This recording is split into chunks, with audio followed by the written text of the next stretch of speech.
You know the history of like the dollar? Hmm.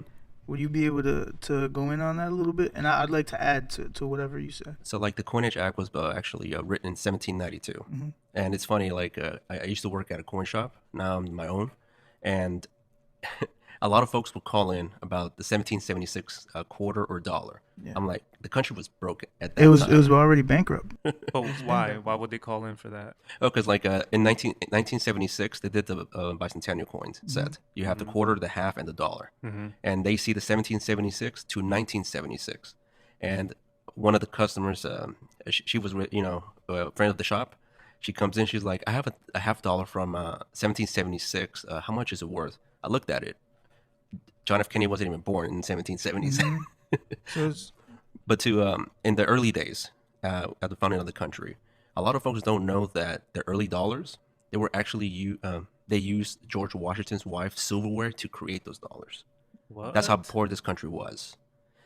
Yeah, a lot of countries and even the south from the border, they helped the colonists at the time to get things started because this country was broke in the beginning. oh yeah. I mean, well, I'd like to add a few things. Uh, One, the history of the word dollar. It actually comes from the word doll, right? And you know that the first business that was created was prostitution. That was actually the first business. And what they would say is they would say, "Go get the that woman dolled up." So a dollar was considered a woman who was a sex slave. So they would say, "Is she dolled up? Yeah, then she's a dollar." That was the inclination. And so a dollar is a female sex slave, and a buck used to be a man. Well, a buck is a horse that's a real strong horse, like a bull or something like that, right?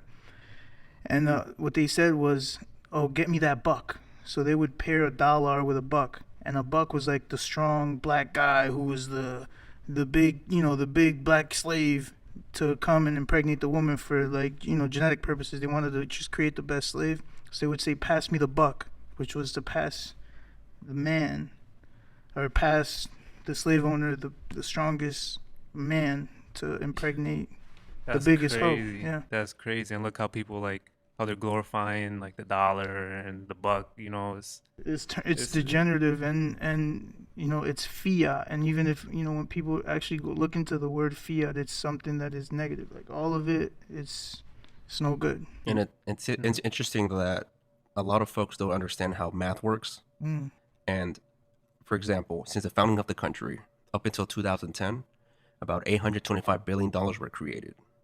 200 years. yeah, In the last 13, we've printed trillions. trillions of that.